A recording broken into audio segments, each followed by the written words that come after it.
AM 1230 우리 방송 김현지의 시사 포커스 시간 전해드리겠습니다. 이 시간은 고향의 맛을 전해드리는 미국 최대 아시안 슈퍼마켓 체인 H마트, 최고의 재료와 전통적인 양조 방식으로 저온 숙성시킨 해창 막걸리, 젊어지는 얼굴, 젊어지는 피부, 강력한 보습, 셀리온 화장품, 최고를 향한 열정, 정의를 향한 열정으로 36년을 한결같이 한인 커뮤니티와 함께한 제임스 홍 변호사 그룹 공동 제공입니다. 오늘 전해드릴 주제는 누구인가? 누가 지도를 그리는가? 바로 게리 맨더링, 텍사스 탈주국, 그리고 전선의 확산에 대해서 깊이 있게 살펴보도록 하겠습니다. 시간을 거슬러서 7월 초 독립기념일 직후로 가봅니다. 일론 머스크가 아메리카당의 창당 발표를 했습니다. 목표는 단 하나, 상하원에서 몇 석만 가져도 공화당 민주당의 모든 법안에 키맨으로 서겠다는 것이었습니다. 그런데 열흘 뒤에 트럼프 대통령이 텍사스에서 선거구를 바꾸겠다고 나서게 됩니다. 트럼프 대통령이 지도를 바꿔서 다수당의 권력을 굳히고자 하는 발언이 있었고, 머스크는 새 정당을 만들어서 소수의 영향력을 극대화하려는 시도가 있었습니다. 두 사람은 다른 말을 했지만 둘 다 미국 정치의 균형추를 쥐려는 플레이가 되고 있었습니다. 그리고 이어진 게리 맨더링과 제3정당의 창당. 전혀 다른 길로 같은 목적지를 향하는 정치의 대결이 2025년 여름 미국 정치의 핵심 축으로 떠오르고 있습니다. 오늘은 조금은 색다르지만 지금 이 순간 미국 정치의 밑바닥에서 들끓고 있게 되는, 말하자면 지도전쟁, 바로 선거구 획정, 게리 맨더링 논란을 이야기해 보려고 합니다. 들으시면서 그게 뭐가 그렇게 중요하길래 하실 수도 있겠지만요. 사실은 이 지도 한 장이 대통령도 의회도 심지어 우리 동네의 의원까지도 바꿔놓을 수 있는 정치적인 무기라는 걸 다시금 깊이 있게 새겨보는 시간이 될 것 같습니다. 게리 맨더링, 그건 도대체 뭘까요? 이 단어 생소하거나 낯설게 들리실 겁니다. 사실 이건 200년도 넘은 단어입니다. 1812년 매사추세츠 주지사였던 엘브리지 게리가 자기 당에 유리하게 도마뱀처럼 생긴 선거구 지도를 그렸다가 언론에 대서특필된 사건에서 비롯됐습니다. 이후로 게리, 그리고 살라맨더, 도롱뇽이죠. 이 단어가 조합을 하면서 게리 맨더링이라는 합성 신조어가 200년 전에 탄생을 하게 된 것입니다. 쉽게 말해서 지도는 누가 그리느냐에 따라서 선거의 승패가 바뀔 수 있다는 얘기로 자리를 잡게 됩니다. 동네별로 구획 조정을 잘게 잘 쪼개서 유리한 표만 골라 담거나, 아니면 반대 성향의 유권자들을 한데 몰아서 사표, 그러니까 죽은 표로 만들어버리는 방식이 되는 것이죠. 선거구 구획만 잘 정비하고 나면 같은 표를 던졌는데요, 누군가는 국회의원이 되고 누군가는 그냥 낙선자가 되고, 유권자 입장에서는 내 표가 살아있을 수도 있고 이게 그냥 죽은 표로 갈 수도 있다는 겁니다. 미국에서는 보통 10년마다 인구조사 결과에 따라서 선거구를 다시 나누게 되어 있습니다. 그런데 요즘 그 10년도 못 기다리고 중간에 선거구를 바꾸려는 움직임이 심상치 않게 등장을 하게 된 겁니다. 바로 오늘의 이야기의 중심인 텍사스로 가보겠습니다. 지난 7월 15일 트럼프 대통령이 기자들 앞에서 이 한마디를 했습니다. 텍사스에서 공화당 하원 5석 더 가져올 수 있을 겁니다. 자, 이 말 한마디가 불씨였습니다. 지금 텍사스는 하원 총 38석 중에 공화당 25석, 민주당 12석, 그리고 한 석은 공석, 트럼프는 여기에서 5석을 더 뽑아내겠다. 그러니까 지도를 다시 그리자는 겁니다. 그런데 문제는 2020년의 인구조사를 바탕으로서 2021년에 선거구를 재획정했었다는 겁니다. 그런데도 또 지도를 고치겠다? 그게 가능할까요? 이게 바로 미드 데케이드 재획정이라고 해서 텍사스에서는 가능한 이야기가 된다는 점입니다. 그래서 게리 맨더링의 논란이 지금 핵심이 되고 있습니다. 이 소식에 텍사스 민주당이 즉각 반발을 합니다. 그리고 꺼내든 비장의 카드는 바로 탈주 전략 되겠습니다. 쿼럼 브레이크, 쿼럼 의결 정족수, 그리고 브레이크 탈주. 탈주 전략을 택하게 된 것입니다. 이전 2021년에 선거구를 획정할 때에도 사실 한 번 있었던 일이기도 했지만 민주당 의원들이 아예 텍사스를 떠나서 전문 용어로 튀어버린 겁니다. 시카고로 또 뉴욕으로 보스턴으로 주로 블루 스테이트 쪽으로 지금 가 있는 거죠. 주의회의 정족수를 채우지 못하게 해서 공화당이 선거구 획정안에 표결을 붙일 수 없도록 막는 작전이 있게 되었었던 것입니다. 어쩌면 이것도 지도를 막기 위한 지도 밖의 탈출 작전인 셈이었습니다. 자, 그러자 어제가 바로 그 의원들이 다 같이 모여서 결정을 짓게 되는 날이 되고 있었고 텍사스 공화당에서 강경 대응에 나서게 됩니다. 공화당이 반격에 나섰고 주의회 의장인 더스틴 버로스가 탈주 의원 체포영장에 서명을 하게 됐고 또 그렉 에벗 텍사스 주지사가 텍사스 공공안전국에 찾아서 체포하라라는 명령을 내리게 되었습니다. 의원직을 포기한 이들은 텍사스로 송환될 때까지 체포 대상이다. 이렇게 강경책을 펼치게 됐고 이 상황이 마치 영화의 더 퓨지티브를 떠올리게 하는 것도 같습니다. 그리고 이걸 지켜보던 전국의 정치권이 지금 술렁이고 있습니다. 민주당 전국위원회 DNC가 문자 수십만 통을 유권자에게 보내고 또 에릭 홀더 전 법무장관이 오바마 펠로시와 함께 대형 기부 행사까지 준비하고 있습니다. 하원의 다수당을 유지하려는 민주당의 정치적인 생존 싸움이 이 안에 얽혀 있게 된 것이죠. 텍사스 주 하나의 문제로 끝나는 것이 아니고 이게 전체적인 당 차원의 움직임으로 이 시선이 확산되고 있다라는 지금의 타이밍이 그렇다는 것입니다. 자, 그리고 뉴욕과 또 캘리포니아 이 전선은 텍사스에만 있는 것이 아니다라는 거 각 주별의 현실을 한번 들여다보게 됩니다. 누가 정말 지도를 다시 그릴 수 있을까? 여기에 대해서도 한번 우리가 살펴볼 때 우선 뉴욕과 텍사스 같은 경우에 뉴욕과 캘리포니아 같은 경우에도 원칙적으로는 인구조사 후에 한 번의 기회밖에 없고 2022년에 법원의 명령에 따라서 다시 그리고 있는 중이라고 하는 법적인 근거가 있는 상태가 되고 있어서 뉴욕 같은 경우는 이번에 그 자신들도 이제 글로브를 벗겠다라고 굉장히 강경한 발언을 하게 되면서 박싱에서 권투 장갑을 벗고 하겠다라는 거는 맨몸으로 이제 계급장 따고 한번 그냥 이제 가보자 막 이런 식의 격한 발언이 되고 있는 것이죠. 그래서 뉴욕주 같은 경우도 지금 원칙적으로는 이렇게 강경하게 나오면서 있고 실제로는 인구조사 후에 한 번의 기회밖에 없지만 지금 그 법적인 명령에 따라서 다시 그리고 있는 중이기 때문에 중간 조정이기는 해도 법적인 정당성을 가지고 뉴욕주는 그릴 수 있다라는 상황이 되고 있고요. 정치적으로 또다시 활용될 가능성도 남아있는 게 이거는 또 뭐냐면 계속 누가 옳으네 누가 틀렸네 하면서 법적인 공방만 하다가 10년이 지날 수도 있다라고 하는 뉴욕주의 모습도 있고요.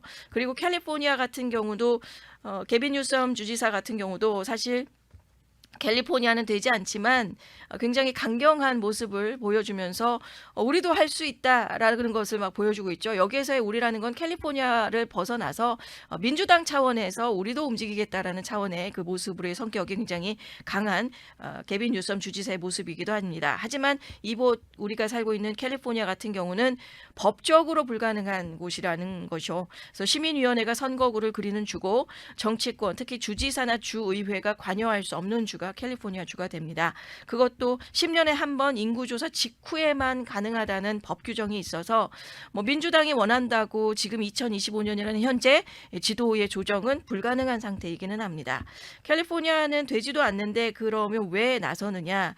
민주당 전체의 나러티브를 강화하기 위한 뉴섬의 발언을 통해서 힘을 실게 되는 것이고 또 캘리포니아 할 수 있는 것은 현실적으로는 없지만 전국 무대에서 목소리를 내는 것 자체가 블루 스테이트를 또 대표하는 주가 캘리포니아 주가 되다 보니까 그거 발언 자체가 정치적인 무기가 된다라는 점. 그리고 2028년의 대선의 포석으로도 차기 대선 주자로 유력한 인물이다 보니까 전국적인 내용으로서 이슈가 될 때에 이 타이밍을 게빈 뉴섬도 놓칠 이유가 없겠죠. 자, 그러면서 각 주별로의 현실도 지금 같이 좀 들여다보게 되는 것 같습니다. 그리고 텍사스 같은 경우도 가능은 합니다. 텍사스는 가능하기 때문에 지금 이 문제를 2025년 5년이나 시점 안에서 그 미드 데케이드라는 것을 가지고 카드를 가지고 지금 들이밀고는 있지만 문제는 의도라는 것이죠. 텍사스는 주의회가 자유롭게 선거구를 조정할 수 있는 주가 되고 있고 법적으로는 문제가 없지만 지금처럼 정치적인 이득을 노리고 중간에 지도 수정을 하는 것은 이건 너무 노골적이다. 너무 속보인다. 이런 겁니다, 지금. 그래서 민주주의의 기본 원칙인 대표성과 형평성에 심각한 질문을 던지게 되는 부분이라는 점이죠. 문제 중심에 있는 텍사스 같은 경우 이제 어제 하원의 정족수가 그리고 탈주한 민주당의 의원 숫자가 어떻게 되는지도 한번 정리를 해드려 보면 텍사스 주의 하원 전체 의원 수는 150명입니다.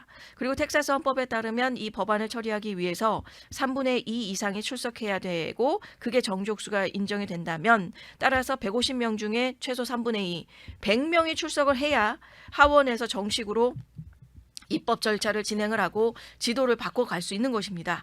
그런데 텍사스 하원에서 62명의 민주당 의원이 있고 최소 51명 이상이 줄을 이탈하면서 정족수를 무력화한 것으로 전해지고 있습니다.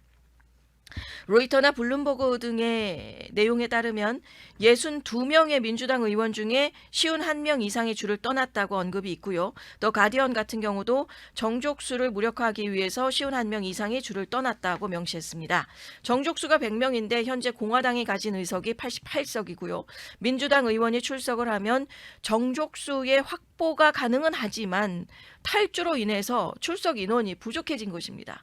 그리고 탈주한 민주당 의원 수가 최소 51명이고 최소 51명 또 매체에 따라서는 52명이라고 하는 것도 있고요. 일부 언론 더 텍사스 트리븐 같은 경우는 62명 전원 중에 다수다라고 언급하는 것도 있습니다. 그 결과 어제 90명만이 출석을 하게 됐고 또 의결 불가 사태가 어제 오후에 발생을 했던 것이었습니다. 탈주 의원들이 일리노이, 뉴욕, 매사추세츠 등의 블루 스테이트로 이동한 것으로 보도가 되고 있습니다. 텍사스 하원의 현황을 정리해 보면 주 하원이 총 150석인데 법안 처리를 위한 3분의 2 이상, 즉 100명이 출석해야 되지만 현재 어제까지 90명이 모이게 되면서 정족수 미달로 회의가 중단된 상황이 되고 있습니다. 여기에서 파생되는 질문들도 있으실 것 같습니다. 영장이 발부된 상태인데 더군다나 영장이잖아요. 체포영장. 이들 의원들 괜찮은가? 여기에 대한 그 퀘스천도 가지실 수 있을 것 같습니다. 지역 주민들의 또 여론은 어떠한가? 뭐 이런 것도 있습니다. 지역 주민들은 우리가 선출한 사람인데 왜 체포영장? 뭐 이런 식으로 또 반발할 수도 있는 부분이고요. 거기에 대한 또 찬반의 논란이 있을 수도 있겠죠.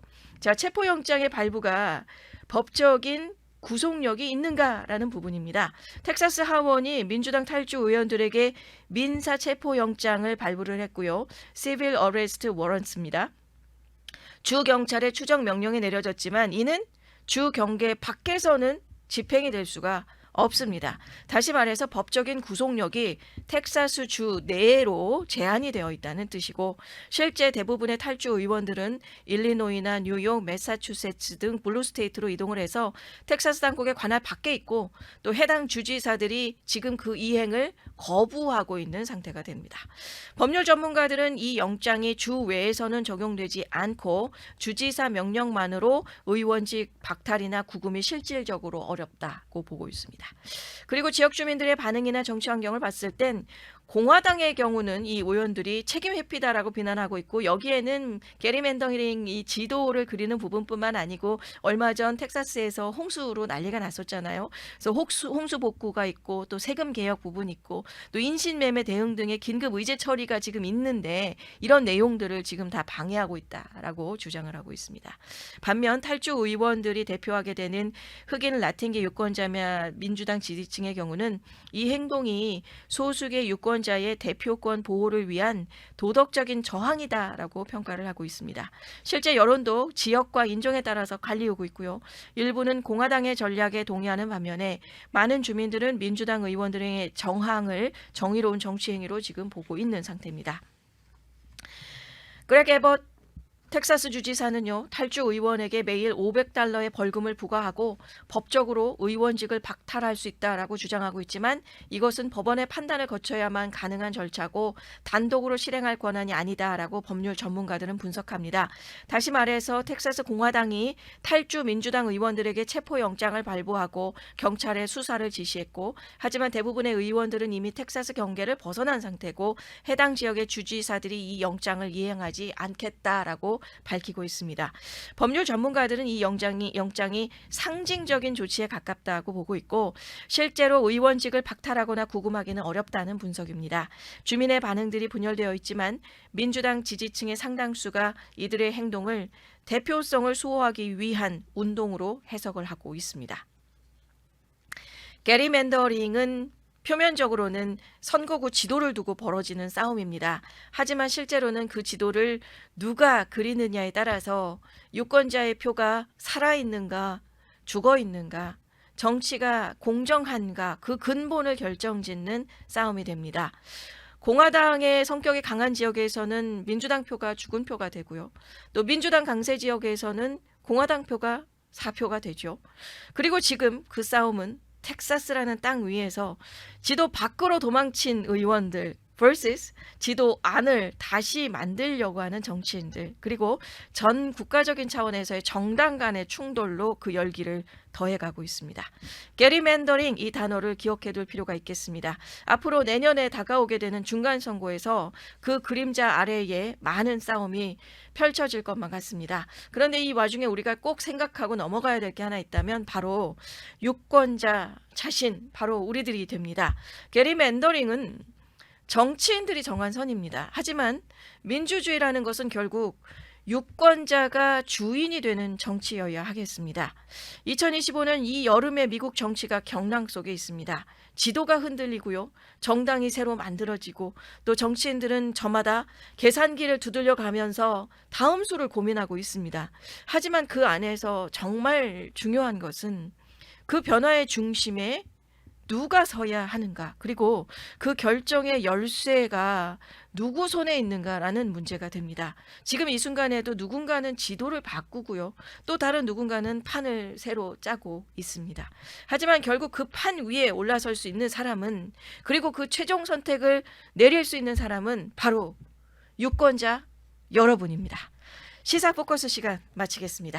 이 시간 도움 주시는 분들입니다. 고향의 맛을 전해드리는 미국 최대 아시안 슈퍼마켓 체인 H마트, 최고의 재료와 전통적인 양조 방식으로 저온 숙성시킨 해창 막걸리, 젊어지는 얼굴 젊어지는 피부 강력한 보습 셀리온 화장품, 최고를 향한 열정 정의를 향한 열정으로 36년을 한결같이 한인 커뮤니티와 함께한 제임스 웡 변호사 그룹 공동 제공이었습니다.